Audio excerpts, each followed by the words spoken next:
Hello guys, this is your friend and we are back with a new fanfic. Which is what if Naruto was neglected and he became the emperor, rewrite X overs. And if you enjoy this fanfic then please press the like button and subscribe to my channel for more fanfic like this. And now let's start the fanfic. Flashback Konoha main gates. They had just returned from the Uchiha retrieval mission. The entire group that had gone were beaten and heavily injured. Shikamaru, Rock Lee and Kiba were injured, but their wounds were minor compared to those of Choji and Neji. The Sand siblings even had to help carry the two of them back to Konoha. Naruto, however, had the worst of the injuries. A Chidori wound the size of a soccer ball was embedded in Naruto's chest. The Kyuubi was healing him, but the evidence of the wound was still there. Kakashi had to carry Naruto the entire way back to the village. Despite the injuries, the group was successful in its mission. The Uchiha was in tow, unconscious and carried in Gaara's sand tomb. Sasuke also received major injuries during his fight with Naruto. The Kyuubi's burn marks on his body were self-evident.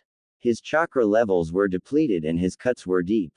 A crowd had gathered to the main gates to see the group return. The other Konoha 11 had shown up as well as Tsunade. The crowd that had gathered saw the burn marks as Sasuke as he was released by Gaara. They knew that it could only be the Kyuubi's doing. Murderer! Look at what you've done to the only Uchiha! Yelled one villager. That boy needs to be locked up. Konoha is in danger if he gets loose. Yelled another. I say we get rid of him now before it's too late. Yelled a pink-haired villager as others started to agree.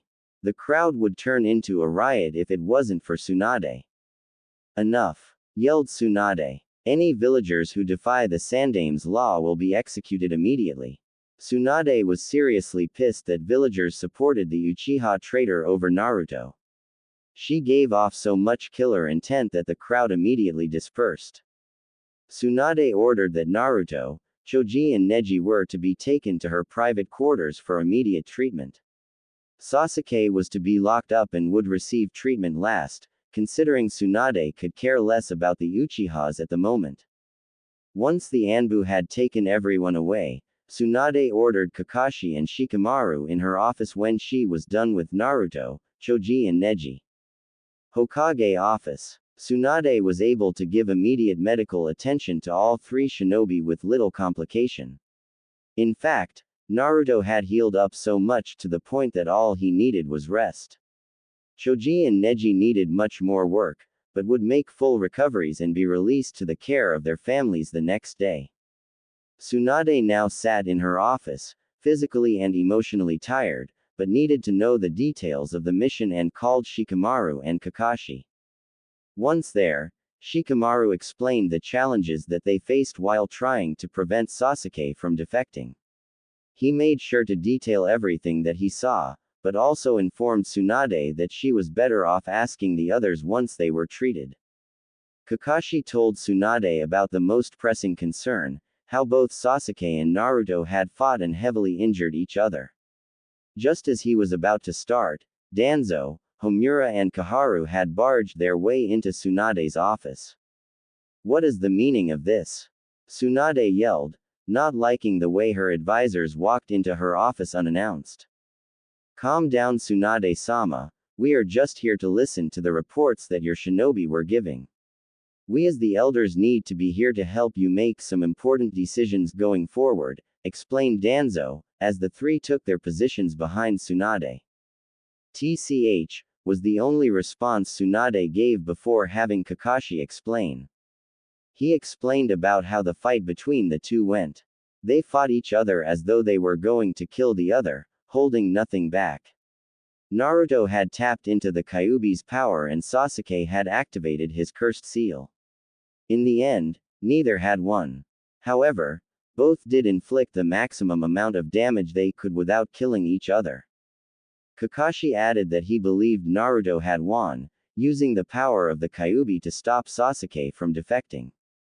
Though he couldn't control it, he was successful in incapacitating the Uchiha, which allowed them to return him home. Tsunade seemed to accept the debrief, however, Her advisors were not so keen. They were worried about the Kyuubi coming loose again.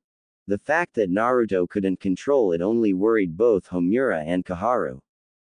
In addition to the fact, he had harmed the last Uchiha. They were not concerned about the fact that Sasuke had almost defected. Danzo, on the other hand, loved hearing this type of report. Although he outwardly was wary, on the inside, he almost couldn't contain the excitement of possibilities that the boy possessed. Naruto was Danzo's ticket to the Hokage seat and was going to become his ultimate weapon loyal to only Konoha. Tsunade couldn't deal with this stupidity at the moment. She ordered everyone out of her office so she could think about her next move. Unfortunately, the next moves were already in motion, which would change Konoha's future forever. Streets of Konoha. Naruto was out of the care of Tsunade a couple of days after they returned. Due to the Kyuubi's healing, his wounds closed quickly and he felt really good. Good enough to walk the streets and get some ramen, despite Tsunade's orders to stay in bed. As he walked the streets, he noticed his friends sitting in yakiniku queue. They were all huddled on one table, discussing the events of the past couple of days. As Naruto got closer, he was about to say hello until he heard their discussion. That baka nearly killed Sasuke-kun. What kind of person does that to our precious Sasuke? Yelled two bimbos who had pink and blonde hair respectively. Mendokus, you two really are pieces of work. You do realize that Sasuke was leaving the village, right? Shikamaru retorted, annoyed at the way Sakura and especially Ino were talking about the situation. Well, he didn't have to go batshit crazy and almost kill him. Screamed Ino. If it wasn't for Naruto, your precious Sasuke wouldn't even be in the village right now, Shikamaru said, with Choji nodding in agreement as he put another piece of steak in his mouth. Are you seriously defending him right now, Shikamaru? He nearly killed all of us. He lost control. It looked as though he was the Kyuubi reincarnate himself. Kiba butted in. How can you not be defending him right now? You do realize what the council is going to do to him, right? This is our friend we are talking about, Kiba. A friend that we all used to cut class with and play pranks on the village with when we were little. Don't you remember that, Naruto? Shikamaru said with disgust. Though he did realize that Naruto was a Jinchuriki and had lost control, Shikamaru was smart enough to know that Naruto was a person he still considered a friend. I do remember that, Naruto, but that was before I knew what type of monster he would become, replied Kiba, which sparked a heated debate between Shikamaru, Kiba, Sakura and Ino. Even Choji butted in to back up Shikamaru. The others on the table though remained silent. Hinata, Shino, Neji, Lee and Tenten couldn't bring themselves to speak. Hinata was too nervous to say anything. Shino didn't know how to approach the matter with this teammate and other classmates. Tenten barely knew Naruto and wasn't there for the mission to give an opinion. Neji and Lee, on the other hand, didn't know what to say. Despite the fact that Naruto had made a tremendous impact on both their lives when it was time to defend him, they swallowed their words. They didn't know how or what to think of the situation. It was a mistake they would regret in the future. Naruto, on the other hand, was in shock. He couldn't believe that some of his friends would blame him for what happened to Sasuke. He also noticed the silence that came from the others. He thought they were all friends, especially after what he had just gone through. With the villagers, he could deal with their hatred towards him. However, seeing people who he thought were his friends attack him or stay silent on the matter, left a large wound in Naruto's heart. As he was about to leave, an Anbu appeared before him and ordered him to go to the council room. It was here that Naruto had gotten the worst news of all. Present-time council chambers. Genin Uzumaki. Naruto, Tsunade started, trying to power through the order she was about to give. You have been hereby banished from Konoha, Tsunade stuttered, which sent shocked Naruto to the core. Why? Tsunade Bachan, why? Naruto squeaked out. Because of your actions during the Uchiha retrieval mission, you brat. You nearly killed the last Uchiha from Konoha. A council member from the civilian side spoke. We can't risk letting that thing get loose again. We should have killed you while we had the chance, yelled a pink-haired council member. To think the Yondaime wasted his life for you disgusts me. We should have banished you long ago. If it wasn't for you, the Uchiha would have never left. Enough, Tsunade yelled as she slammed her fist on the table. Naruto, you have until tomorrow to pack your things and leave. Tsunade managed, trying to withhold the tears that would soon fall. Naruto, confused and angered, decided to make one final stand. So you're going to banish a loyal shinobi for a traitor? Is that it? I bring your precious Uchiha home to you and this is the thanks I get. Naruto started, the Kyuubi chakra starting to emit from his body. The civilian council members started to get nervous while the shinobi council prepared for the worst. You will regret today. From now on Konoha's days are numbered. I will make sure that without fail, this village burns down to the ground at my hands, Naruto said as his eyes started to red as the chakra started to become thicker. Two Anbu appeared behind Naruto and knocked him out. With that, the Kyuubi's chakra dispersed. The council seemed to rest a little easier now. Take him back to his home. He has things to get in order, Tsunade ordered as the two Anbu shunshin Naruto and themselves away. That boy talks big, however his words are as meaningless as his skills. Like he could really do anything to any of us, one councilman spoke as he recomposed himself. You do realize that boy single-handedly managed to bring the Uchiha home. If it wasn't for that boy, your precious Uchiha would be with Orochimaru planning this village's destruction. I would choose your next words wisely, councilman. If not, that seat you sit in will be empty the next time we meet, Tsunade threatened as the councilman looked away, trembling in fear. Now everyone can get the out of my office. Naruto's house. Naruto found himself in his house as night had fallen.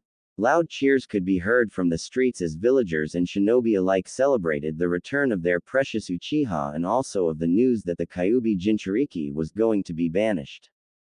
Naruto believed that everything he had experienced was just a dream until he read the note that was left for him near his bed. It was the official order of Naruto's banishment.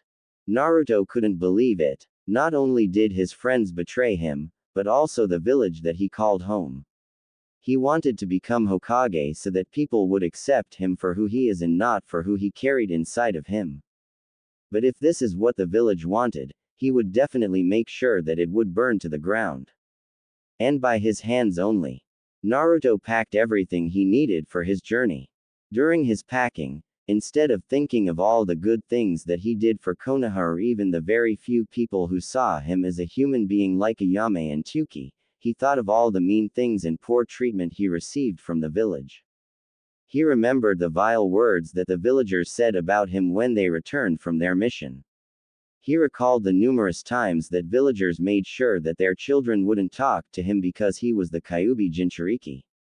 He remembered that he was called the dead last and would never make it as a shinobi. He remembered everything. Naruto wouldn't wait to leave the village by sunrise. He would leave immediately. However, he had one last parting gift to Konoha.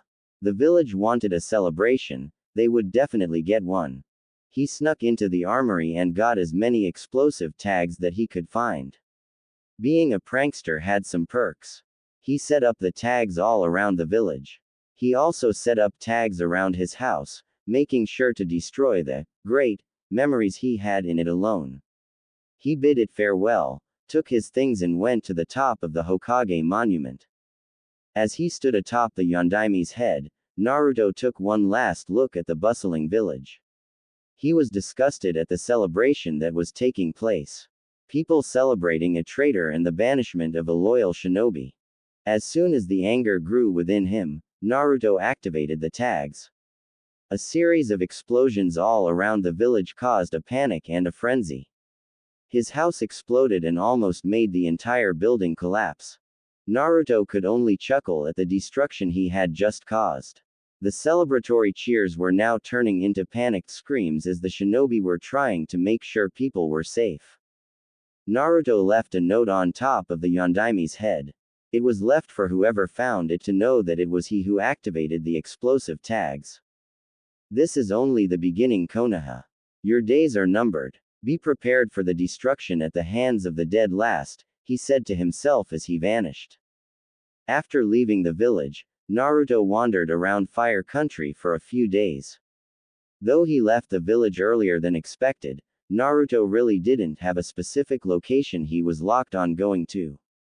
He had brought a map but deemed it a little too hard to read at the moment.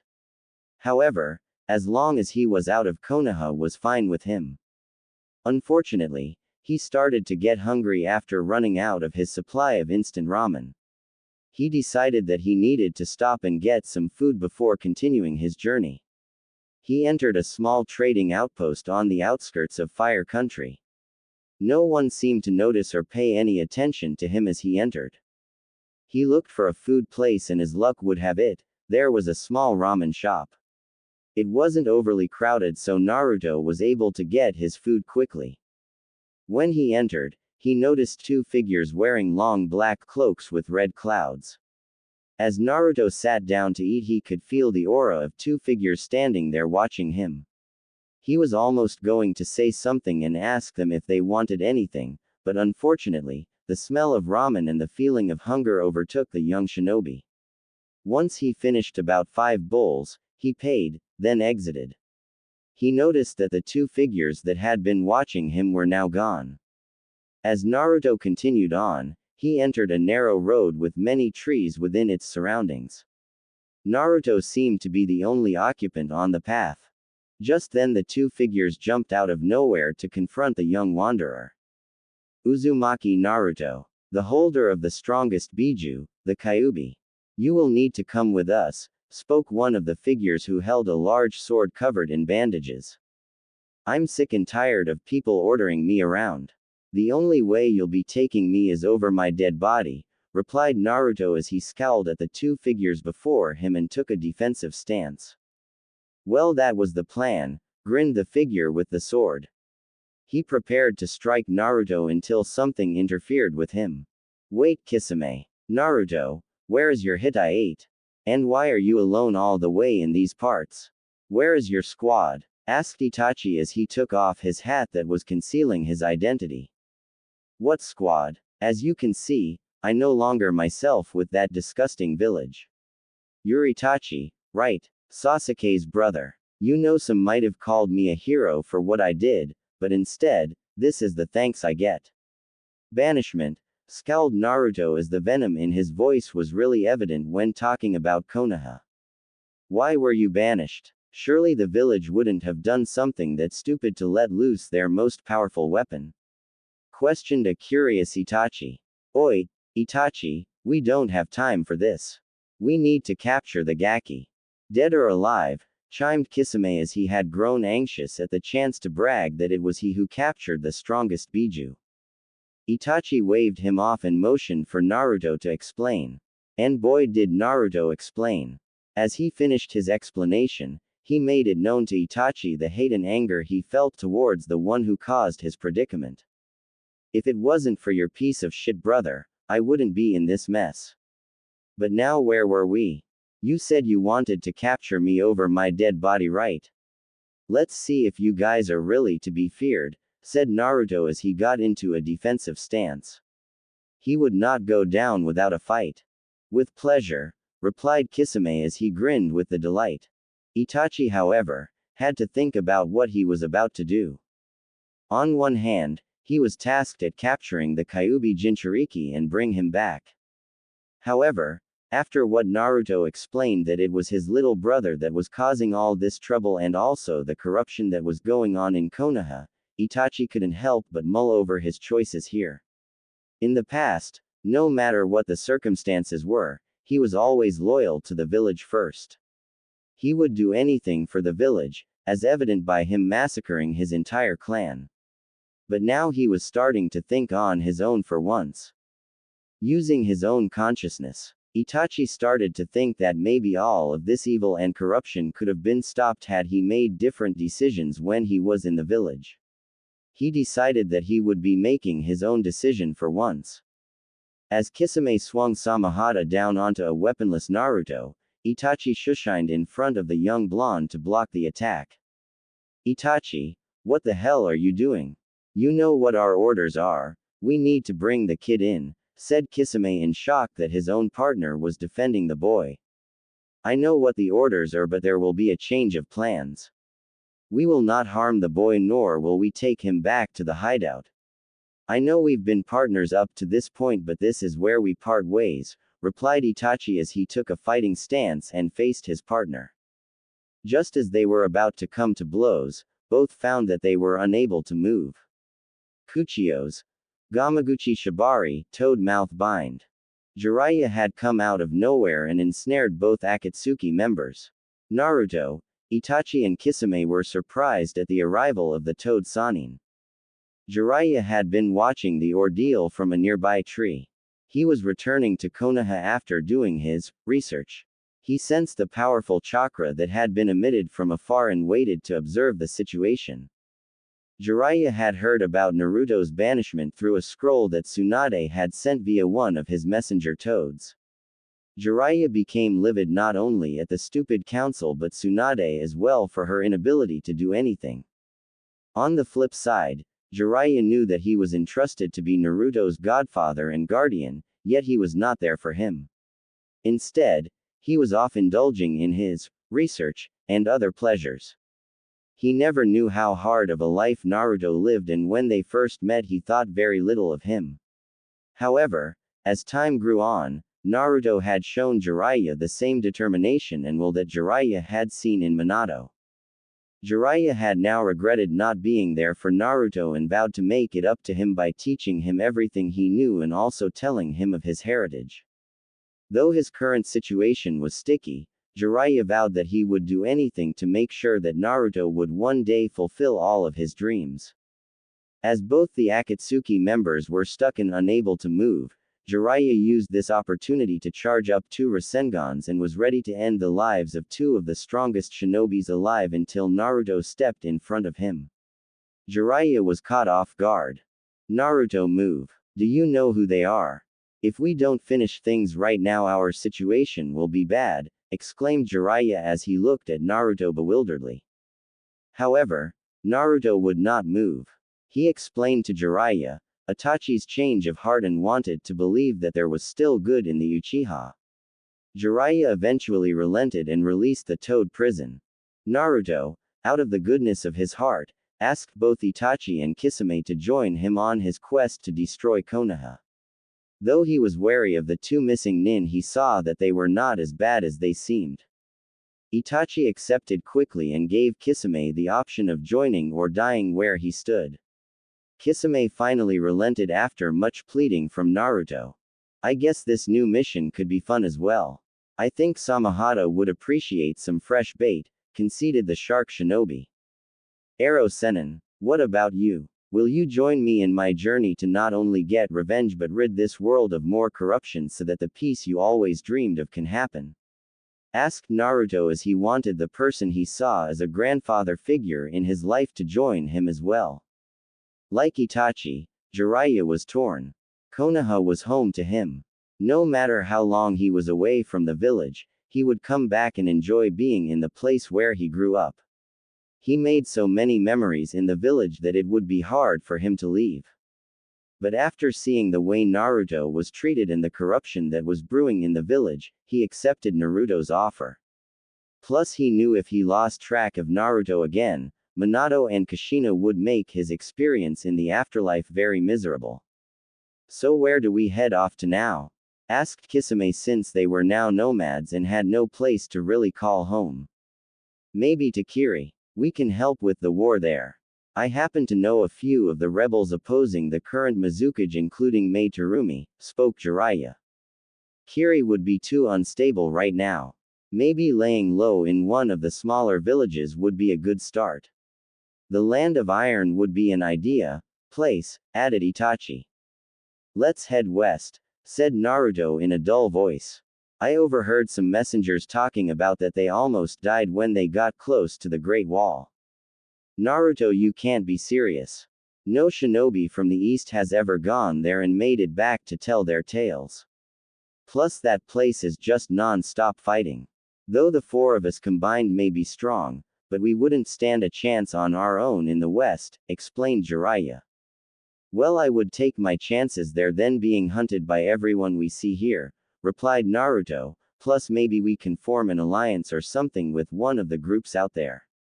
Well, we could lay low there. No one would dare try to find us and maybe by our luck we could rule the west, haha, joked Kisame with that last part.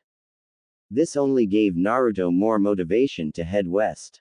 If he was to get revenge on Konoha, he would have to become stronger. The west seemed like a good place to start.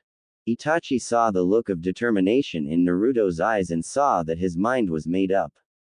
It's settled then, we will head west, spoke Itachi to break the silence.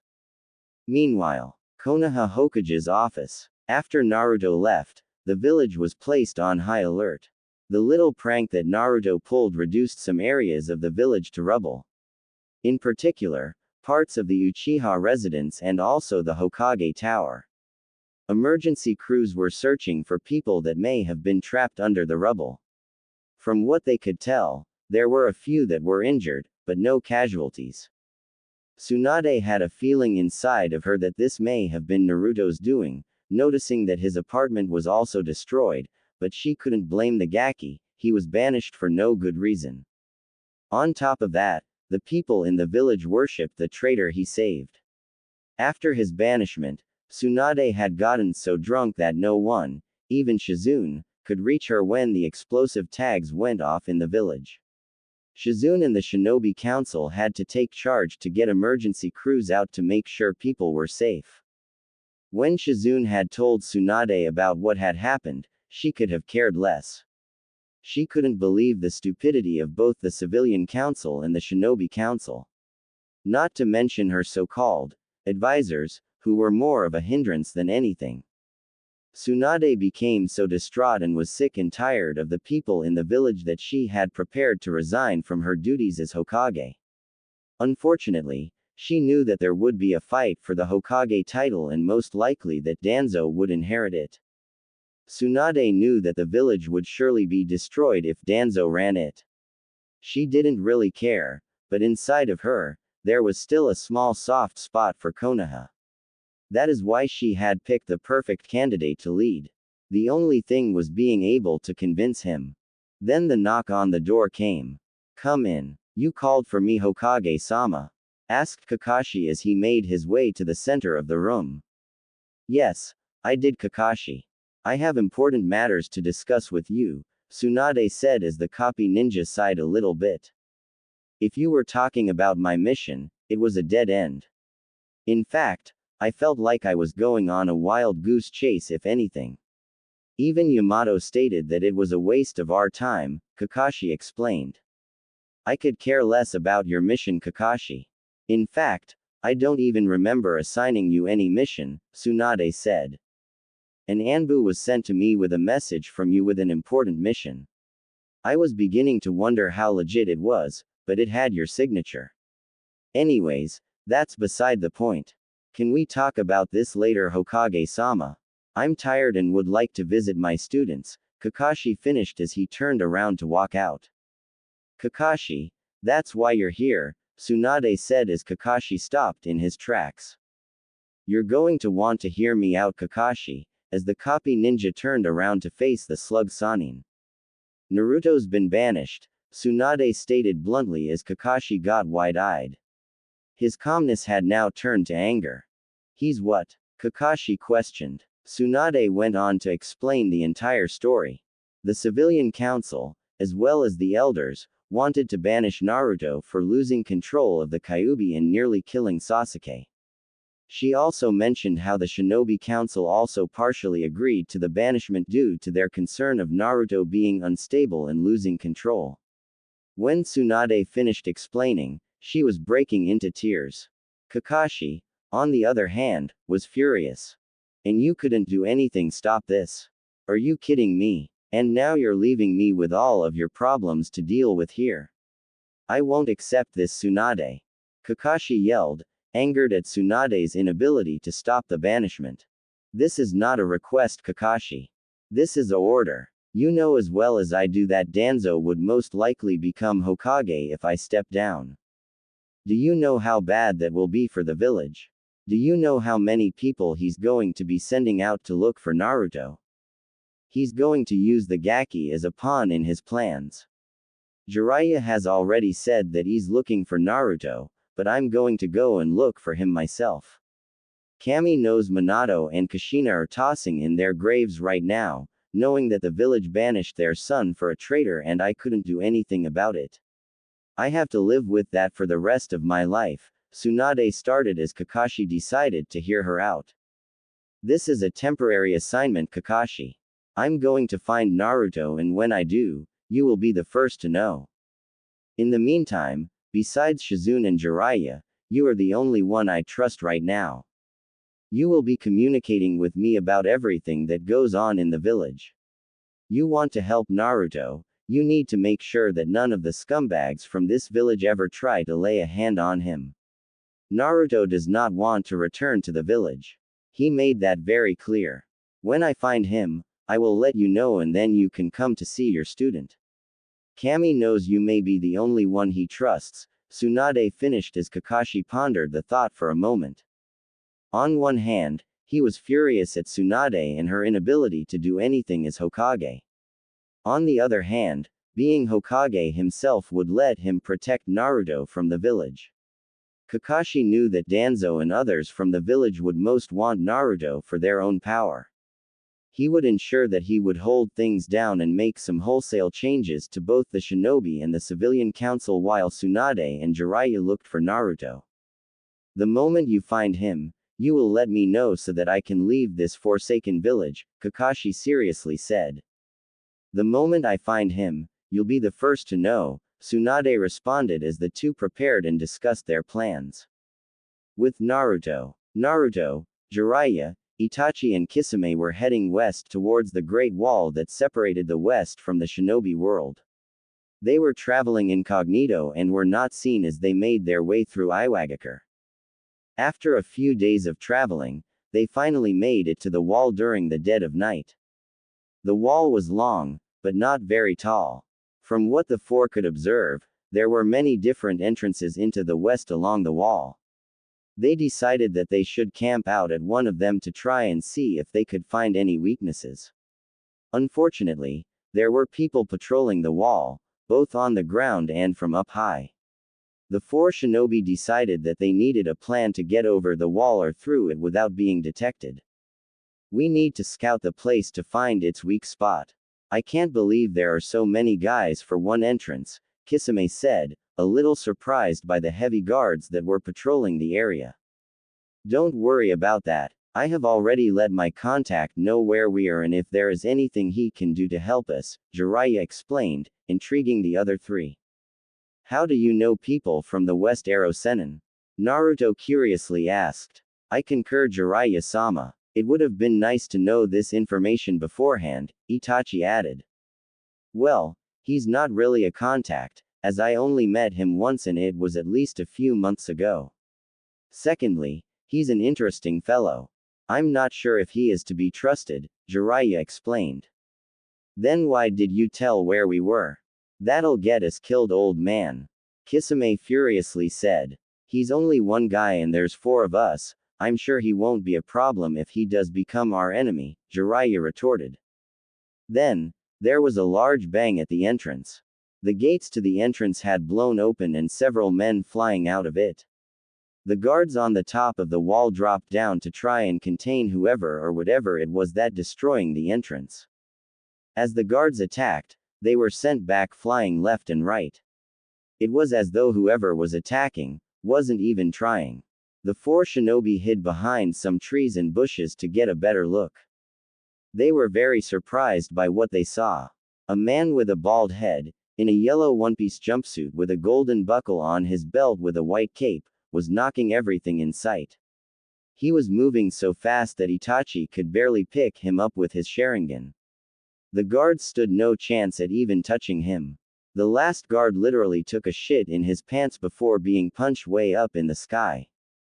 Once the dust settled, the man looked bored. He seemed really uninterested in the events that just occurred. He was scanning the area, looking for something. Is that him, Jiraiya? Kisame whispered, not wanting to be heard, and only got a nod in response from Jiraiya.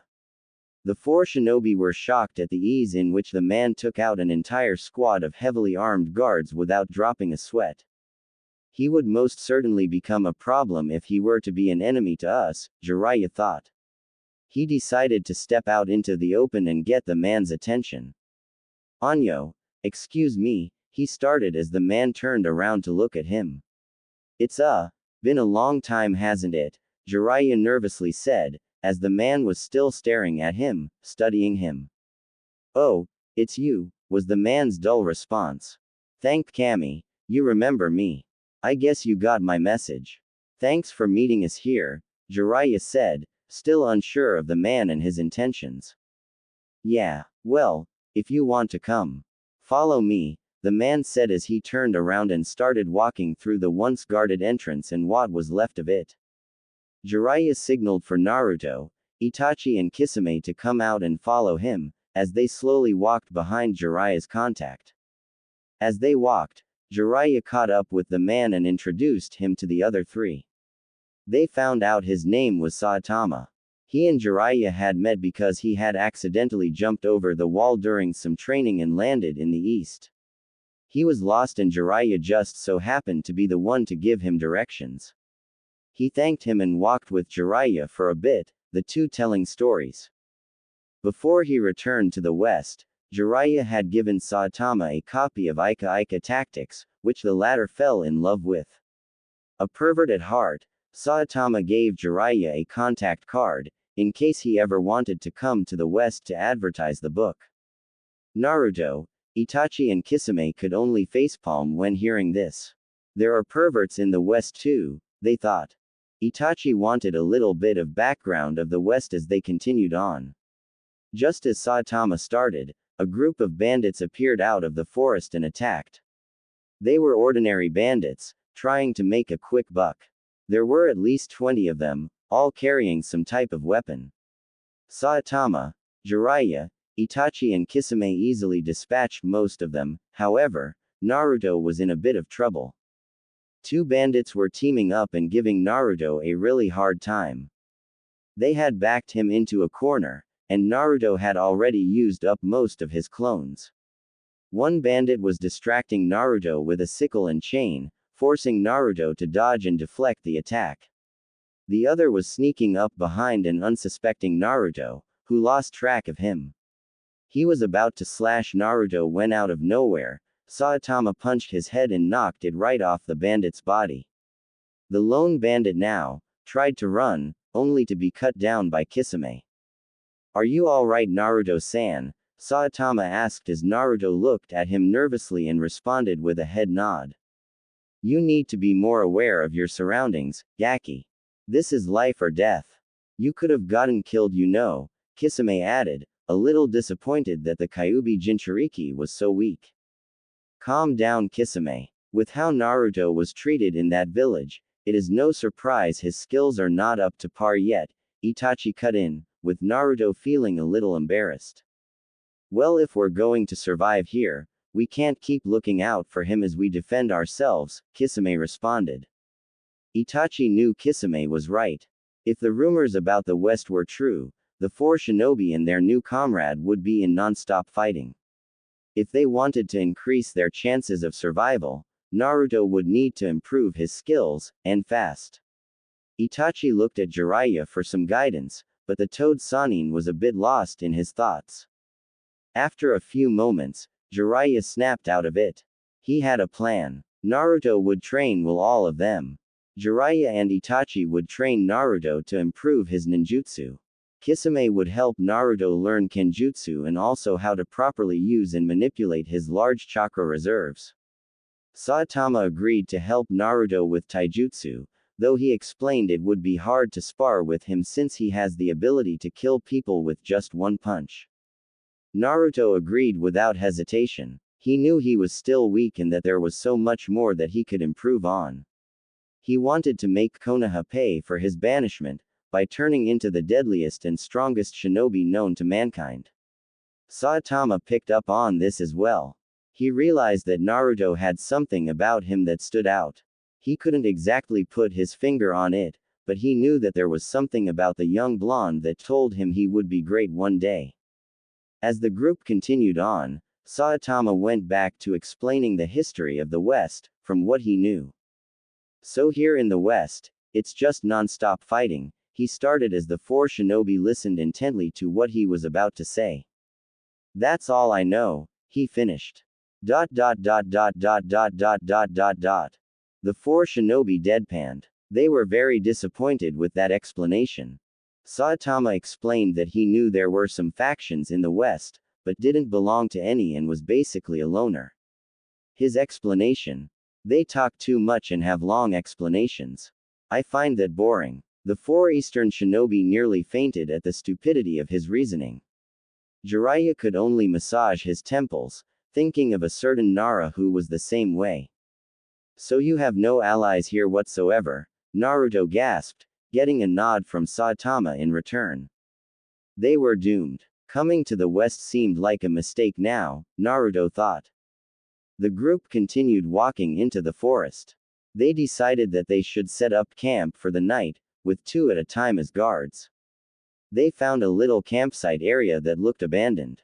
They set up two tents that they could use for rest if they weren't on guard duty. Unfortunately, none of them would be getting any sleep for the evening. As the group settled in, Naruto and Jiraiya had gotten the first watch. They had lit a fire to keep themselves warm for the night. Out of nowhere, the group was surrounded by 8 figures. All had taken fighting stances, as Naruto and Jiraiya did the same. One of the shorter figures stepped forward, his face became visible due to the campfire. He looked like a teenager, maybe 4 to 5 years older than Naruto. You are trespassing in Ryazanpaku territory. State your business. You are trespassing in Ryazanpaku territory. State your business, the young man said as Itachi, Kisame, and Saitama made their presence known. They also readied themselves for battle, but something felt off. Especially for Itachi, who had his Sharingan activated. He noticed something different about these strangers.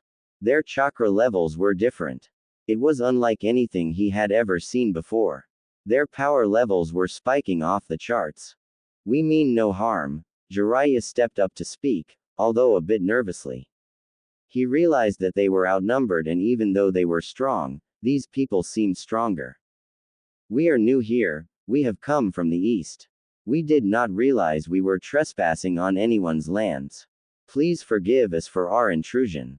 If you would like, we can leave immediately, Jiraiya finished as the young man looked at him with a brow. Oh, and where will you go after? He asked. Jiraiya pondered for a moment. There really was nowhere else to go from here. They could turn back and try their luck in the east again, but that wasn't really an option considering Naruto wanted to come west. Unfortunately, they were all out of options at this point. It seems like we will have to turn back and return to where we came from, Jiraiya said, which got him a disappointing look from Naruto. Itachi and Kisame reluctantly agreed with Jiraiya's assessment. There was no way they could find a place to stay in the West, especially if everyone they met were like the people they were surrounded by. The young man just observed the 4 Eastern shinobi and Saitama before nodding his head. He noticed the disappointing look on the young blonde's face as he dejectedly started to walk back to his tent and start packing his things. The rest of the group did the same as they got their belongings together and started to break down the campsite. They never noticed the large figure approaching the area. My, what is all the commotion about tonight? Spoke the figure as the young man who was observing Naruto turned around to greet the new visitor. Ah, Elder. We had some intruders here at the campsite. They seem to be strong fighters from the east, but they have come in peace. They were just packing their things and leaving, he said as the elder now stepped closer, observing the group. Where will they go? The elder asked. They said they will most likely return home, grandfather, said a girl, who had long, blonde hair. The elder seemed to accept that answer before he had an idea. A small grin crept on his face as Naruto and the others were just about done with getting ready to leave. Nonsense. The elder started as the Eastern Shinobi turned to see who this new person talking was. We have plenty of lodging here for them to stay at, the elder said, looking in the direction of the Eastern Shinobi. Excuse me, elder, although I do respect your idea, we do not know these people. They are strangers, and could be spies from one of the warring states, the young man said. Nonsense, Ken-chan. They have said that they mean no harm. I'm sure they are all good people. Am I right? The elder asked as the Eastern Shinobi bowed their heads while Saitama just nodded. Not to mention they can pay the mandatory 10,000 ryo fee per person it is to stay here, the elder whispered as Kenichi could only shake his head. It's always about the money, the young apprentice thought. We would be honored, sir, but we do not want to be a hindrance to you and your people, Itachi spoke as the elder started to laugh. A hindrance? Don't worry about that, you have no place to stay and have traveled far. You all must be tired. Plus, it's dangerous to go back out there at this time of night. Bandits have been known to frequent the area. So please come. At least stay for a few days so that you can rest and continue your journey, the elder said. Jiraiya, Itachi, Kisame, and Naruto huddled before making their decision. Saitama was left standing by himself, still looking bored as ever. What if this is some type of trick to get us and then rob us of all we have? Kisame asked. Well, not like we can do anything about it anyway, they outnumber us and their strength looks far superior to ours, Itachi answered. Jiraiya and Naruto agreed with his answer. It was a lose-lose regardless. However, they decided that they would be on guard at all times and that they would only stay for a day or two. They then broke the huddle. If it is no trouble, we would like to accept your kind offer, Jiraiya said as the elder was ecstatic. Wonderful. Now, before you can lodge here, however, there is one more important matter to discuss, the elder said, now in a more serious tone. The shinobi were prepared for the worst. There is a fee for staying in our dojo. It will be about 10,000 ryo fee for each of you, the elder stated as the shinobi dropped their heads in disappointment. They knew it was too good to be true. They definitely didn't have 50,000 ryo to fork over, and even if they did, that means they would be completely broke in a totally foreign area. Not to mention that now, they could be scammed out of a place to stay. Now, don't look so disappointed. Even if you don't have 10,000 ryo for each of you right now, I'm sure we can come up with some kind of plan for it. The elder said as Jiraiya started to fidget around his pocket. He took out his wallet and started to count how much money he had. He was a bit shocked at the amount and turned to the others with a small smile on his face. I have 50,000 ryo exactly, Jiraiya said, taking out the money and handing it to the young blonde girl who stepped up to take it. She counted it and nodded her head to her grandfather. Perfect. It is settled then. Please follow us back to the compound so we can show you to your rooms, the elder said as the Eastern Shinobi and Saitama did as they were told. They were followed by the 8 figures as they made their way to the large compound.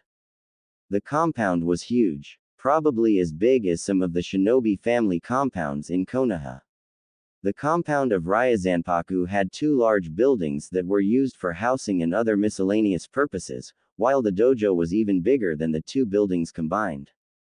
There was also a hot spring in the forest in addition to the campsite. There was a large main gate at the front, and a little down the street from the compound was Ma Kensai's acupuncture clinic and Kuetsuji's orthopedic practice. The Eastern Shinobi plus Saitama were each given a room in the main building. They had makeshift beds made for them and were given privacy away from the other masters of Ryazanpaku. Although, there would always be a master on watch of their new guests just in case. The Eastern Shinobi and Saitama made themselves comfortable in their new arrangements. Though they made plans of always being alert and on guard, they felt that this place was a bit different. There were little occupants in the compound other than the masters, the elder, and the young man and woman. All of them remained up that night, not being able to get any sleep. Well, all of them except Naruto. He was beat. The journey here to the west took them long enough, and then having to deal with so many different things, Naruto needed sleep. He knew that in the future, he may not get much of it, so getting the most of it now was the best he could do. The next morning, Naruto awoke to the bright light of the sun hitting his face through the window in his room. Compared to the last few days, today seemed like a beautiful day. He sat up, rubbed his eyes and went through his morning routine. He found Itachi, Jiraiya, Kisame, and Saitama sitting in the living area, all sitting on chairs. It was evident to Naruto that they did not get any sleep. "You're finally up, Gaki," Jiraiya said, smiling to the young blonde as Naruto nodded. Itachi, Kisame, and Saitama looked up to see the young Jinchuriki approaching them. "How was your rest, Naruto?" Itachi asked. "It was good, probably the best sleep I've gotten the past few days," Naruto responded. "Good, because that is probably the most sleep you're going to get for a while, Gaki," Kisame added, which got a head nod from Naruto. As they all sat down in silence, a knock came at the door of the living area. The door slid open and the young man from the previous night entered along with the young woman. "I hope we aren't interrupting anything," the young woman asked. "Nothing at all. We were all just waking up," Jiraiya responded with a weary smile. "Perfect. Well, we would like to properly introduce ourselves to you all before anything else. My name is Mu Furinji and this is Kenichi Shirahama. We are students here at Ryazanpaku. We know you all might be a little suspicious of us, and to be honest, the feeling is a bit mutual. However, you are our guests. And since you are our guests, we have prepared breakfast for all of you if you would like. We didn't know what you wanted, so we prepared plenty of options for you," Mu finished as Naruto perked up at breakfast. The group was a bit hungry and hadn't eaten in a while. Breakfast sounded like a terrific idea. They all got up and followed Mu and Kenichi to one of the rooms in the dojo where the breakfast spread was laid out. Everything from eggs, bacon, potatoes, vegetables, baked goods, cereal, milk were all laid out nicely on the table for them to choose from. Naruto's mouth salivated at the great-looking food, though the table looked like it was missing something. "Anyo, do you guys have ramen by any chance?" he asked, much to the chagrin of Jiraiya. "Oi Naruto, just eat the food here. They are not our servants," Jiraiya scolded. Mu could only chuckle a bit at the request. "We do have ramen actually. However, if you would like some, you will have to wait for lunch or dinner," she answered, which Naruto perked up at. He couldn't wait for ramen at his next meal. "Please eat. I would hurry before the other masters arrive. We prepared a lot of food, but they will clean us out easily," Kenichi said as the Eastern shinobi hurriedly went to get their food. Even Itachi and Saitama were eager to start eating. As they all sat down, the 8 other masters and the elder started to trickle into the food area, and just like Kenichi said, the masters started to clean house with the food. The group noticed how fast the masters ate and how they immediately went for more. In fact, the masters ate so fast that the Eastern shinobi group barely even saw them put the food into their mouths. They were amazed that even a small thing like eating made these Westerners, people that they should fear. Naruto was even more amazed. If he wanted to become strong here in the West, it seemed like this was the place to do it. He would need to convince Jiraiya that this was a place they needed to be at and that they should stay as long as possible. After breakfast, Mu and Kenichi took the group to the main room in the dojo. They had mentioned that the elder wanted to speak to them. When they got there, the elder was already waiting for them. As they entered the large room, the group sat in the center of the dojo, in front of the elder, while Kenichi and Mu sat off to the side of the room. "My apologies at breakfast. I know we didn't get to properly introduce ourselves to you all. Usually, When we get guests, my granddaughter and Ken-chan cook up quite the meal for us all. It's a real treat and we know that it won't last, so we must eat as much as we can. Anyways, that's beside the fact. My name is Hayato Furinji. I am the elder here at Ryazanpaku. I know you have already met my granddaughter Miu and Ken-chan. What are all your names? The Eastern Shinobi went down the line and Saitama also gave his name. Well, it is nice to formally meet you all. Ken-chan here tells me that you all seem like strong fighters from the East. If I may ask, what brings you here to Ryazanpaku? Well, elder, specifically we are from a village called Konoha. We are escaping persecution at the hands of many dangerous people there, Jiraiya explained as this piqued the interest of the elder. Oh, and why might you all be suffering from persecution? Have you all done something you were not supposed to? He asked. No elder. We haven't done anything wrong. We also didn't mean to trespass on your territory. We are just looking for a place to lay low. There are many people that want to use Naruto, Jiraiya explained. And why would people want to use young Naruto here? He seems like a good boy who hasn't done anything wrong, the elder stated. He was banished for doing his job, elder, Jiraiya said. I'm not sure I understand. The elder questioned. Jiraiya turned to Naruto. It was now his turn to speak. Naruto explained the situation he was in. How he was sent with a squad of his peers to make sure that one of their own didn't end up in the hands of Orochimaru. Naruto explained that they were successful in their mission. However, he had lost control of the Kyuubi, who had been sealed inside of him. He explained that people in the village are scared of him and treated him poorly because they thought he was the reincarnate of the Kyuubi. Naruto explained his childhood growing up, how he never had anyone to really look after him, and how he just wanted to be accepted by everyone. He had a dream of being Hokage of his village, but now that dream had been crushed. Itachi felt pain and disappointment when Naruto explained his life. He was very disappointed in not only the village, but at himself for what had become of both Naruto and Sasuke. The elder Furinji could only look on in astonishment at the story of Naruto. He didn't understand how people could be so stupid about things like these.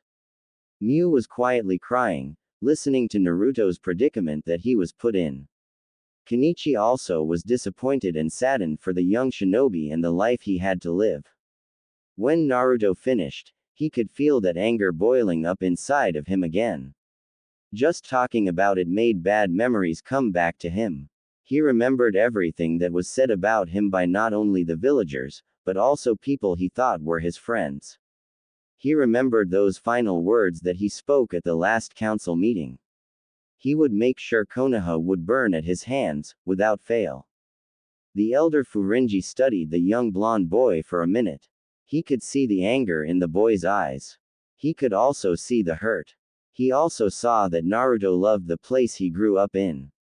Despite the hate he received, he could tell that Naruto never gave up on his dreams and goals that he put forth for himself. Though they had just met, the elder had already sensed that this young boy was going to do big things in the future. Maybe, just maybe, he is the one, the elder thought. I do apologize for your circumstances, young Naruto. No one, especially one so young, should ever go through what you have. However, I must tell you, here in the West, all we know is fighting to survive. I'm sure you all heard the stories of this place. Most of what you've heard is probably true, the elder stated as he started to explain the history of the West. The West has never seen peace. Where you all come from in the East, there are periods where there is little to no fighting. Here in the West, we are lucky if we get a week off. There are factions and warlords here that cannot be compared to where you all are from. In fact, I would be so much to say that if you all, maybe besides Saitama, were to go out on your own here, you wouldn't last a month. Though you may be considered strong in the East, here in the West, you are just in the middle of the pack in terms of fighters, the elder explained. The Eastern shinobi were now a bit discouraged at this. Even Kisame was a bit worried about their chances here. However, I do see potential in all of you, especially you, young Naruto. You have a strong determination and will inside of you that no matter the circumstances, you push on. You have your values and you stay true to them. You have not been given the proper training yet, but you have the potential to be strong, even stronger than I or any of the masters here in this dojo. Naruto perked up at hearing this.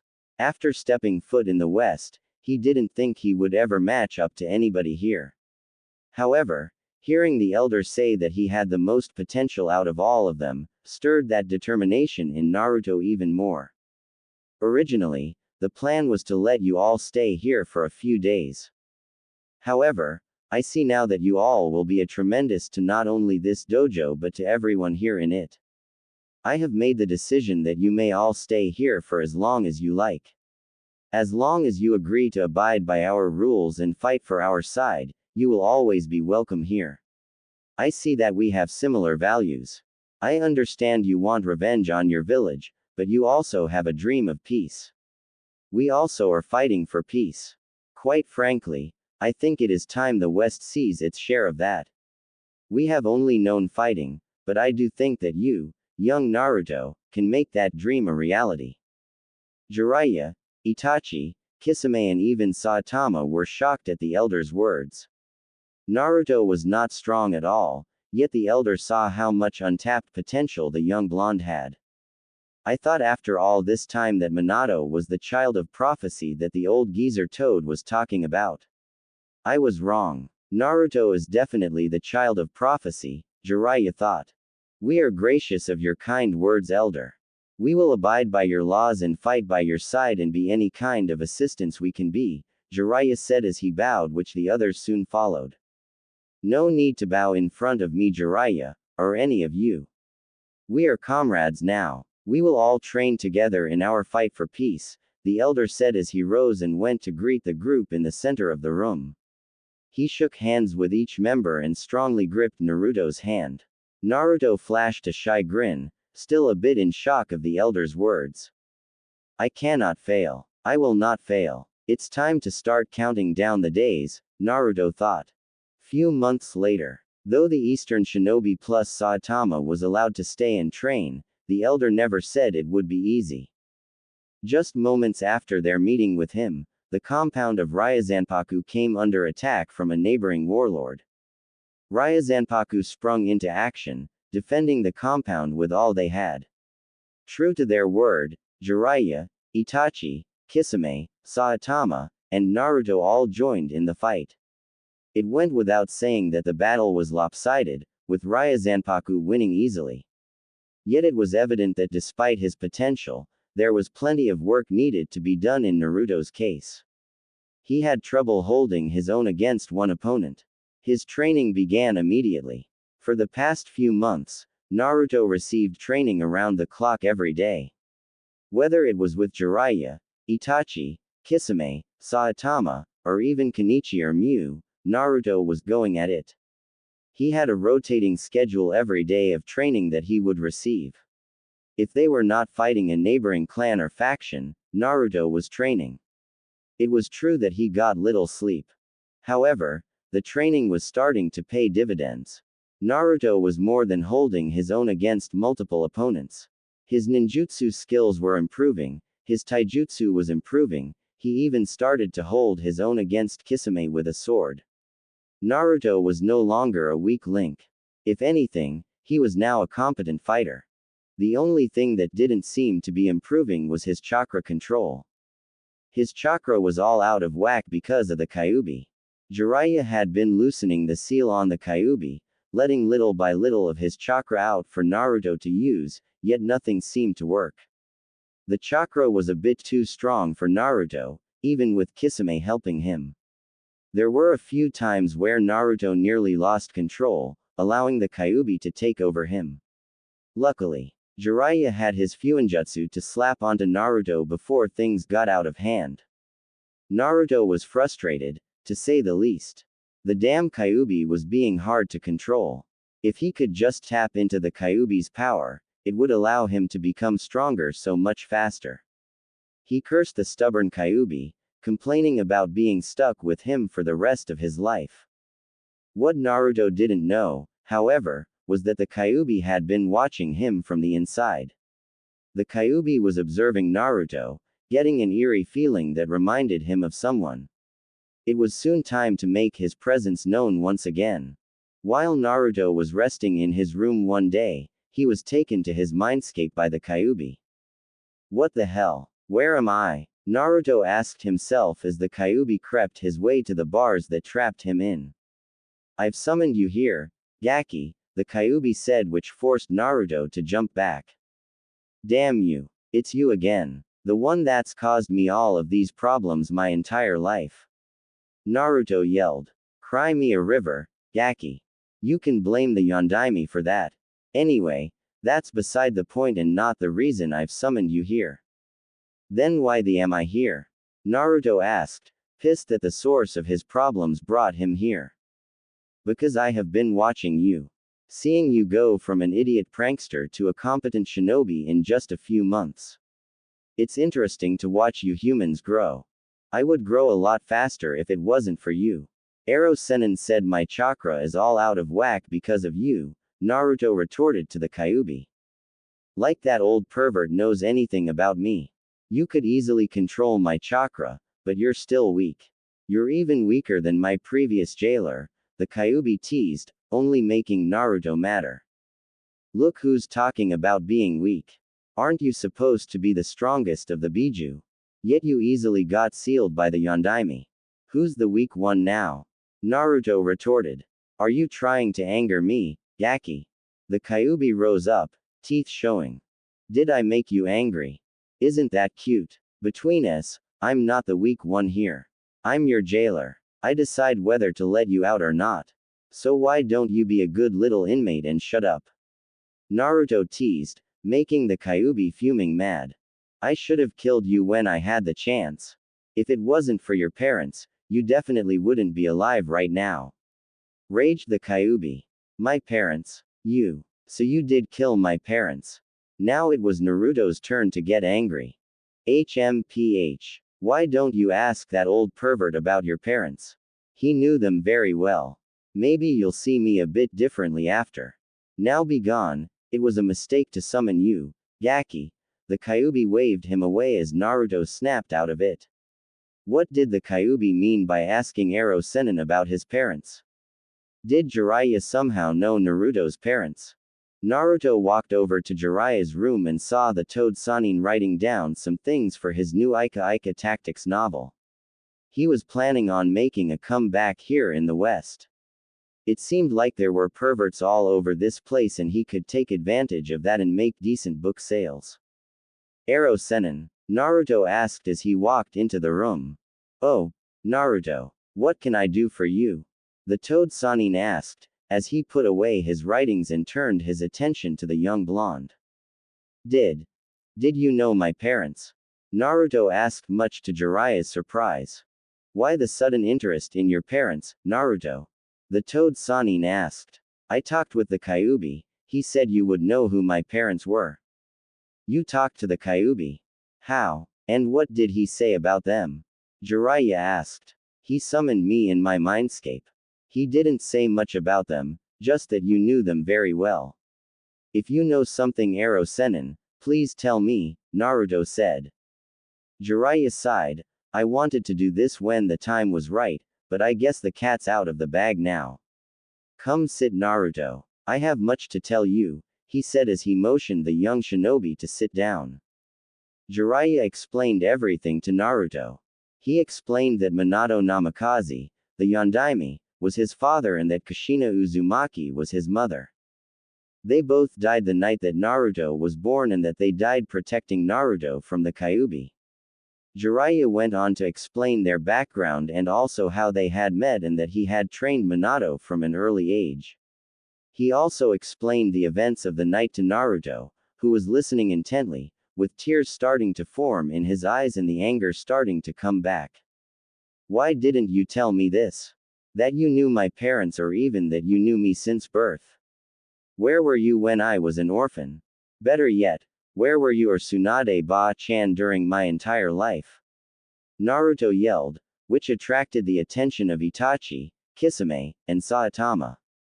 Jiraiya explained to Naruto the Sandame's law and how the deaths of Minato and Kushina affected both himself and Tsunade. Naruto was furious, to say the least. He was the son of the Yondaime, one of the greatest Hokages in Konoha. If people knew who he was, then he wouldn't have lived a shitty life like he had. The tears started to flow even more from Naruto now. Did they even love me? Did they know how hard I was going to have it? Having to carry the Kyuubi inside me for the rest of my life, Naruto said as the tears wouldn't stop. They loved you with all of their hearts, Naruto. That's why Minato sealed the Kyuubi in you, because he trusted and believed in you. He couldn't put the burden on anyone else's child. He was the Hokage of the village. Your parents sacrificed their lives for the village and for you. I know I haven't been a great godfather or even a great teacher for that fact. But when you told me your dream of peace, it only reminded me of your father. I've made it my goal, Naruto, to make sure that your dream of peace is realized in this world. I understand if you can't forgive for keeping this from you, but I want you to know that from now on, I am always going to have your back, Jiraiya said. As will I, Itachi spoke as he entered the room. That village spat on the dying wishes of their hero, how sickening. Naruto-san, I will always have your back, Saitama said. You can count me in, Gaki, Kisame said. Naruto's tears had stopped now. He couldn't believe the support he was now getting. This was a bit of a foreign concept to him still, yet, he appreciated it. Though he didn't like that Jiraiya had kept this information away from him, Naruto appreciated that the Toad Sannin had now divulged everything to him. Naruto didn't want to let his parents down. He couldn't. Not after they put so much of their trust into him. Thank you, he managed as the emotions started to overwhelm him. As time passed, the five of them returned to their rooms to get some rest. It was early morning, and tomorrow, anything could happen. As Naruto closed his eyes, he found himself back in his mindscape. He walked up to the bars that held the Kyuubi at bay. He noticed the seal that kept the Kyuubi from breaking free. What is it that you want, Gaki? I see the old pervert has told you everything. What do you think of me now? I don't know what to think of you now. You killed my parents. You nearly killed me. After hearing what Ero Sennin has said though, it has only made me more determined to achieve my goal. I just have one question for you, will you join me? I need to be as strong as possible to achieve my goal, and you're one of the ways I can do that. I'll even lift the seal if you decide to help me, Naruto said, causing the Kyuubi to his brows a bit. The Kyuubi pondered this. He was very surprised by Naruto and how confident he sounded. He hated being sealed again into a human, especially by the Yondaime and Kushina, but the brat they produced was always surprising him. Watching his determination only increase made the Kyuubi very interested about what the future held for Naruto. I have just one condition, Gaki, he said. What is it? Naruto questioned. I get to finish what I started the night of your birth and burn Konoha to the ground, the Kyuubi said, a sly grin appearing on his face. Very well, was Naruto's answer, which elicited a large grin now from the fox. Just as Naruto was about to leave, he heard the Kyuubi mumble something under his breath. What was that? Naruto asked. Kurama. My name is Kurama, the Kyuubi answered. Kurama, huh? Well, nice to meet you, Kurama. Naruto smiled as he escaped his mindscape. As he looked outside his window, he could see the full moon in the night sky. Naruto knew now what his new mission was going to be. If he wanted peace, this was the way he needed to do it. There were plenty of people who believed in him now. He wasn't going to let any of them down. Tu-chan, Ka-chan. I won't let you guys down, he said as he prepared for bed. Genin Uzumaki Naruto, he saw his Ba-chan giving him his banishment orders in front of the Konoha Shinobi and Civilian Council. No, Ba-chan, please. You have been hereby banished from Konoha, Tsunade finished. Naruto couldn't move. Dear, said a soft voice. Murderer. Look at what you've done to the only Uchiha, yelled one villager. We need to get rid of him now before it's too late, yelled another.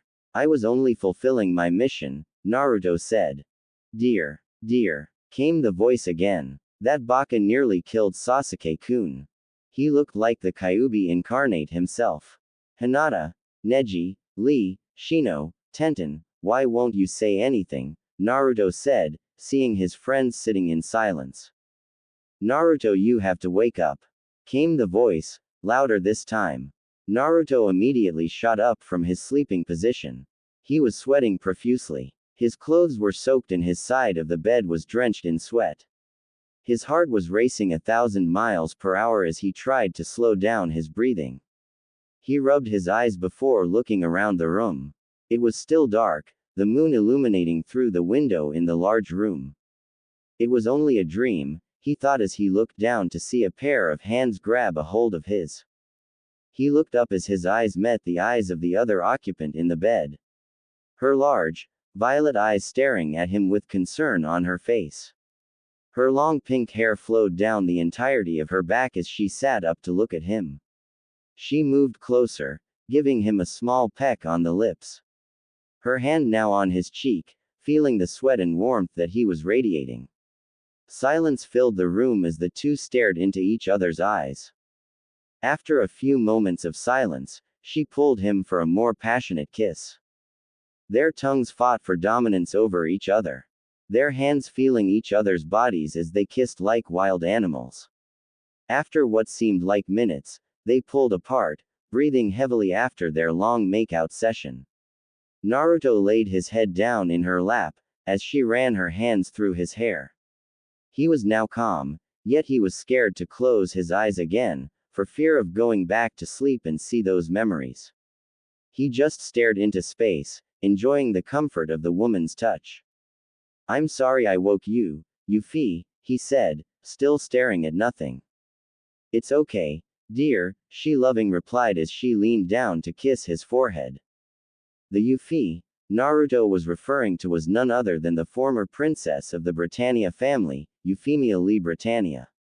She is a former princess because now she is the Empress of the United Western Empire and more importantly, Naruto's wife. She was second in command, only below Naruto, and was in charge of the more civilian matters in the empire. She was kind and fair, yet strict when she needed to be, and the people loved her. They loved her, just as much as they loved her husband. Over the past 6 years, things had changed drastically in the Western continent. There was no more fighting. Naruto's dreams of peace had been achieved. It took 3 long years of constant fighting and diplomacy, but the peace that had been sought after for thousands of years in the West had been realized, and the main reason was because of Naruto. He had become a central figure in what was now known as the Thousand-Year War. With the training from Jiraiya, Itachi, Kisame, Saitama, and Ryuzanpaku, Naruto became a force to be reckoned with. No matter how outmanned or outnumbered, Naruto could easily turn the tide of any battle. His attitude and demeanor brought many strong allies to their side as well. Different factions decided to join, rather than fight Naruto due to his strength. His diplomatic abilities were also put on display, allowing there to be less loss of life. Though he was a great hero during the war, Naruto was not the first pick to become emperor. In fact, he wasn't even among those that were in consideration to become emperor. Jiraiya, Hayato Furinji, and Lelouch V. Britannia were among the candidates that were in consideration at first.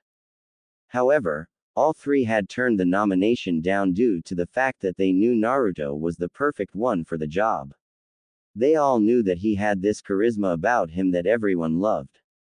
He had the it factor and was a natural-born leader. If it wasn't for Naruto, the war may never have ended. During this time, Naruto had met and had fallen in love with Euphemia during the war. When he had become emperor, it was a no-brainer for Naruto to ask Euphemia to marry him, which she accepted immediately. They have been happily married for 3 years as they oversee the era of peace in the West. Unfortunately, the painful memories of the past were something Naruto couldn't let go of. You had the nightmare again? Euphemia asked. Yeah, was Naruto's response as Euphemia continued to play with her husband's hair. Naruto moved a bit, now facing up towards his wife. No matter what I do, the nightmares won't stop coming back, he said as his wife leaned down with another peck on the lips. She remained close to him, their foreheads touching as the two closed their eyes, enjoying the closeness. They will pay for what they've done to you. You should have never gone through that, especially when you were so young. I can't wait for the day when my emperor shows them that the past has a way of catching up, she finished. In due time, Yuffie. They will find out what the former Konoha dead last can really do, Naruto said as the two remained in their bed until sunrise. While everything in the West was going well, Konoha was a different story. Konoha Hokage Office. It had been 6 years since Naruto's banishment and Konoha had seen better days. Especially for the Hokage, who despite being a figure of great importance, had turned into nothing more than just a figurehead. Sitting in the Hokage seat was a man wearing a mask along with his Hittite covering his left eye. Despite being the Hokage, he still wore his Junin uniform and always carried a copy of Ika Tactics on him. He was currently in the process of trying to complete the enemy no Hokage had ever defeated. Paperwork. Kakashi sighed as he stamped yet another document of importance. He never wanted this job in the first place, but with Tsunade's orders, he reluctantly accepted. Flashback. Like they had planned, Tsunade immediately resigned after Naruto's banishment. She cited that she needed a vacation for all the shit she had to put up with. She made it clear that no one would come to look for her, or else there would be repercussions. This immediately threw the council room into chaos. Both the civilian and the shinobi side of the councils were in an uproar. This was a crucial time for them, especially with war brewing on the horizon, and losing one of their most powerful shinobi was sure to do them in. However, a few proceeded to throw their names into the hat in order to get the Hokage title. Danzo was the one who seemed like a favorite, through the use of his hidden Sharingan and also because he basically had the civilian council in the palm of his hand. Luckily, Tsunade was prepared for this. She mentioned that Kakashi would take the title as the Rokudaime, much to the disappointment of Danzo and his supporters. They wanted to challenge this appointment until the Fire Daimyo showed up and made it clear that he had approved this hire. Though the daimyo deemed Kakashi young and inexperienced, he was the best leader that could keep watch on things and also defend the village, citing that Kakashi was one of the most powerful shinobi currently in Konoha. When the Fire Daimyo left, Tsunade reminded everyone to not come looking for her. She said that there was only one person that could bring her back on her own free will. That someone was Uzumaki Naruto. End flashback. Kakashi sighed again. He could only think back to how this entire situation escalated from one thing to another. Flashback. He was sent away on a mission the moment he returned with Naruto and Sasuke from the Uchiha retrieval mission. The mission was handed to him by an Anbu he didn't recognize. However, the mission scroll was signed by Tsunade herself. He had no choice but to comply. It was not a coincidence that he was sent away so quickly after he returned. When he returned to find out that Naruto had been banished, he was furious. He wanted to go after Naruto and tried to resign, but he was coerced into staying by Tsunade. He was the only one she trusted and needed him to help her give any information about Konoha's actions towards Naruto, knowing that Danzo would do anything to get his hands on the boy. They immediately went to the Fire Daimyo and convinced him and his court that this was the right course of action. The Fire Daimyo didn't have much say when it came to shinobi affairs and had not been notified of the vote to banish Naruto. He was disappointed, but his hands were tied. However, he approved Tsunade's request of handing the mantle of Hokage to Kakashi, despite some of his reservations about the copy ninja's qualifications. When he became Hokage, he found out that the village had lost all of the alliances they had in place. Wave, Spring, and Suna had torn up the alliances once they heard of the details surrounding Naruto's banishment. Naruto had made a great impact on each one of these nations. It had brought Konoha in a good light to see that one of their own was making a great impact in other nations. However, when Naruto was banished for a traitor, their allies had lost all respect for Konoha. This made Kakashi think of all the people he failed to protect: Minato, Kushina, Rin, and Obito. During this time, he was reminded that despite one's personal loss, he would always need to be loyal to the village. The village held the will of fire to help those who have lost family or comrades to continue on with their lives. What bullshit. Tsunade convinced Kakashi to become Hokage, but he had every intention to skip town once Tsunade contacted him about Naruto's whereabouts. Unfortunately, weekly reports started to turn into monthly reports, then every few months he would get another report. Finding Naruto was harder than Tsunade imagined. Until then, he would have to manage being Hokage to the best of his abilities. What made it worse though was that Konoha was now being led by a Jonin with little political experience in a time where war was brewing. Kumo, Oto, and Iwa had formed an alliance together and were beginning on their assault on the eastern lands. The power-hungry Raikage and Tsuchikage agreed to this alliance purely for larger land territories and resources for their villages. Konoha was also a prime target since it was still considered one of the powerful shinobi villages. Yet without Jiraiya's spy network and their Jinchuriki, they were anything but powerful. Konoha also had no one who could really face off against Orochimaru by themselves, even though many claimed they could. The Snake Sanin brought both Kumo and Iwa together in hopes that he would return to Konoha and become its destroyer. Despite his earlier disappointments, Danzo took advantage of Kakashi being appointed the Hokage. He knew that Kakashi wasn't strong enough nor experienced enough to lead.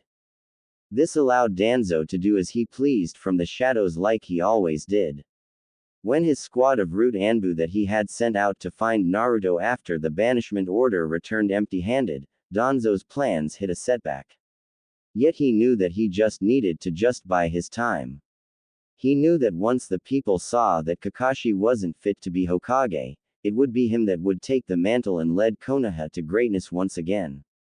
Before Tsunade resigned, Kakashi thought a little bit about being appointed Hokage and figured maybe it would be a good thing to have some power. He could change things that his Minato-sensei wanted to happen and also protect Naruto in some way. How wrong he would be. His first day on the job, the civilian council voted to put Naruto and Jiraiya in the bingo book. When Kakashi found out about this, he immediately ordered them to undo it. Tsunade had been able to keep Naruto and Jiraiya's name out the bingo book during her tenure through threats and physical violence. However, with Tsunade gone now, the council saw it as their window to act. Then he came to find out that the civilian council had somehow reinstated Sasuke Uchiha into the shinobi program. Kakashi tried to overturn this decision, but again the council voted in favor, though there were those in the shinobi council who vehemently opposed this. Then the following month the civilian council came together to enact the Clan Restoration Act for the Uchiha. Sasuke had requested that he rebuild his clan and would like to enact the CRA. Since this was considered more a civilian matter, the civilians held the most influence on the decisions. Sasuke had originally chosen Sakura Haruno as his main wife. However, once he saw a changed Hinata sparring with her team, he immediately took a liking to how strong she became. He thought that she would produce him powerful offspring to bring back the might of the Uchiha clan. He chose Sakura, Ino, Tenten, and Anko as secondary wives. He had chosen them out of pure lust, only wanting them for their bodies and heirs that they would produce. A big wedding was to be held for Sasuke and Hinata, all funded by the civilian council themselves.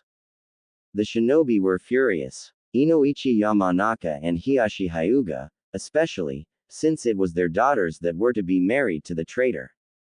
Anko was also opposed, stating she'd rather Orochimaru than the Uchiha. Hiashi, with his quick thinking though, had Hinata go on many diplomatic missions outside of the village to improve village relations, but more to stall the wedding until the shinobi could find a way to end it altogether. Although they had supported the decision of banishment initially, there were some on the shinobi council who had regretted their decisions on the matter. The original Ino Shikacho was one of them, Might Guy, and also Hiashi Hyuga. They knew that Naruto carried the burden of being the Kyuubi. Most of them at first wanted nothing to do with him, despite knowing who his parents were. It was only after he was banished that they started to see the impact he had made in others' lives, including their own children. Speaking of their children, the Konoha 11 had also changed during the years after Naruto's banishment. Sasuke was sentenced to house arrest and forbidden to study the arts of the shinobi until she saw it fit to release him, which would have been never. Tsunade had imposed this punishment, and when the council tried to undermine her authority, the fire daimyo showed up and reinforced the law. He also added a stipulation that if anyone was caught to help the Uchiha, they would publicly be executed along with the precious Uchiha.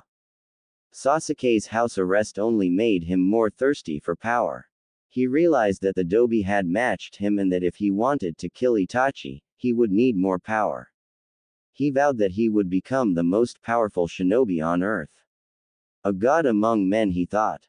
From his house, he also got a look at Hinata Hyuga during her beatdown of Kiba and Shino.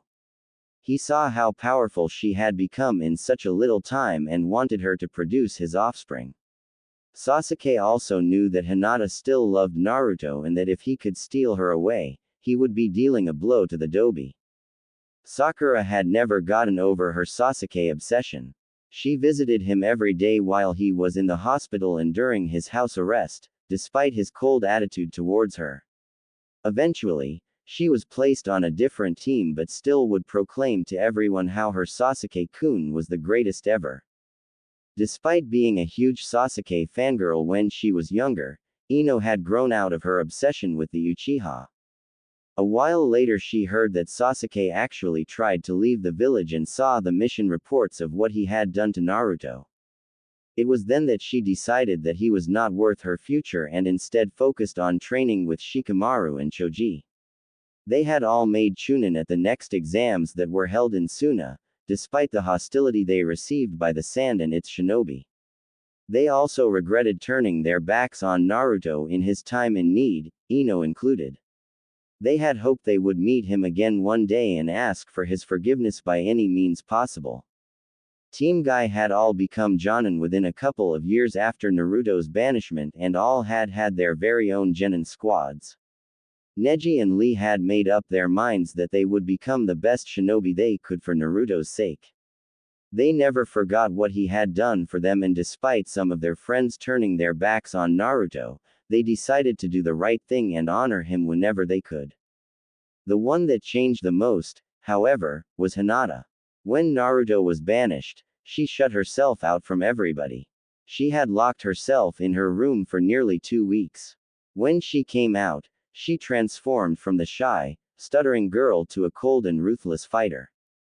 It didn't matter if you were a friend, family, or just a plain stranger to Hinata. You talked shit about Naruto and you would get your handed to you. 2 Hyuga main branch members learned that the hard way. Kiba also never shied away from insulting Naruto when he got the chance, and while Shino remained quiet, it felt as though he thought that banishment wasn't the right decision. When Hinata resumed training with her team, they sparred with each other, which resulted in Hinata nearly killing both Kiba and Shino. She used her gentle fist more aggressively than Kiba and Shino had ever seen before. She was only stopped when Kurenai and Asuma combined put her down before she actually killed her teammates. Hiashi saw the change in his daughter and was growing very concerned. Though he was the one who pushed her to become stronger, he didn't like how she eventually turned out. He truly did love her and only pushed her so that she would one day be a great clan head. He started to miss her shy demeanor that he had come to know and love, even though he never showed it.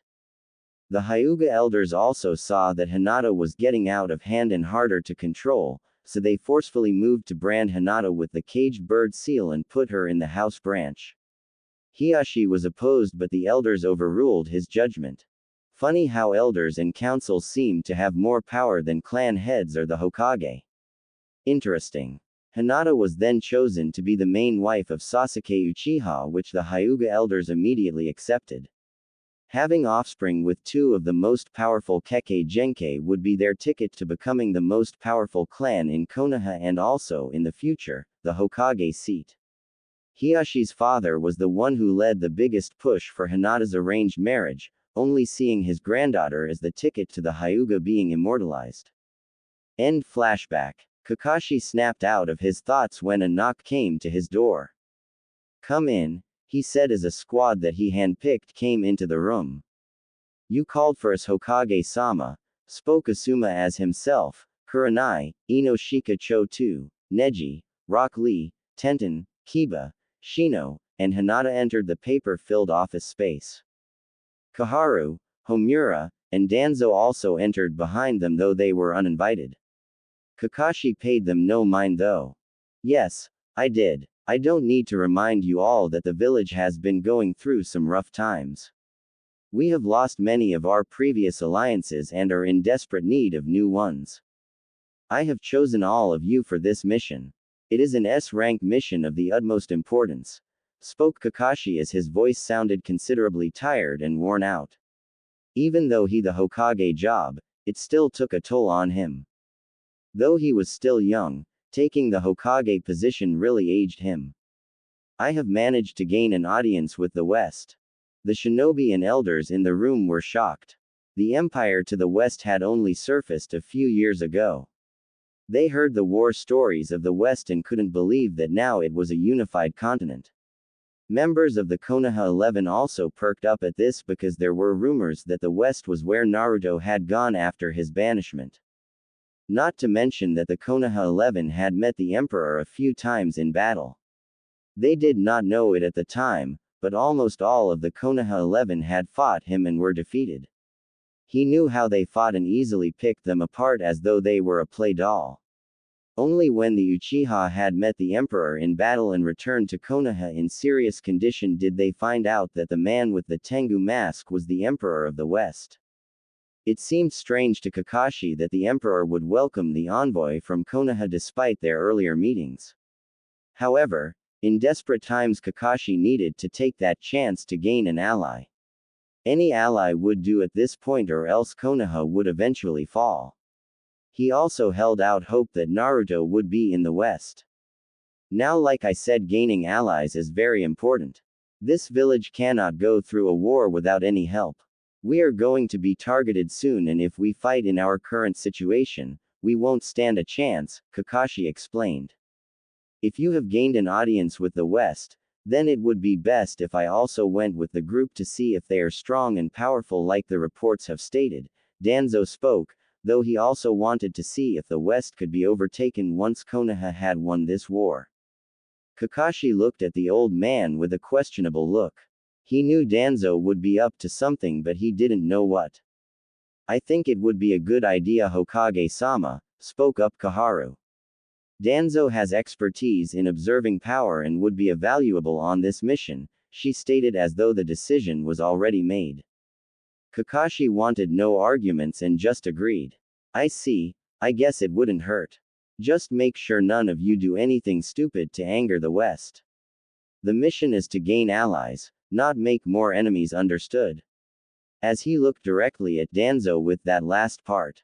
"Very well, Hokage-sama, I will be taking Sasuke Uchiha and Sai with me as my protection detail," Danzo said flatly. Hinata and Ino grew nauseous at the mere mention of the Uchiha. "What's wrong with this group right here? You have more than enough protection with this group of shinobi," questioned Kakashi. "Oh, there is nothing wrong. I just believe that in order to further ensure my protection, the Uchiha and Sai should also accompany me," explained the one-eyed elder. "Very well, you have 1 hour to pack your belongings and you will set off immediately after that. The future of Konoha is in your hands. Kakashi stated, then dismissed everyone from his office.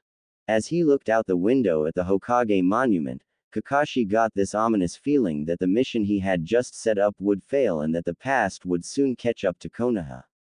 Minato-sensei, please forgive for everything that has happened. I've failed in protecting both you and Kushina. I failed in protecting Rin and Obito. And now I've failed in protecting your son. Kakashi thought to himself as tears started to fall from his eyes. He took off his Hitai and wept in his office. Despite having no more love for Konoha, this was a place that gave Kakashi so many memories. He found parental figures in Minato and Kushina. He found teammates who he actually cared about. He was given students that were different from the others, that he even grew attached to.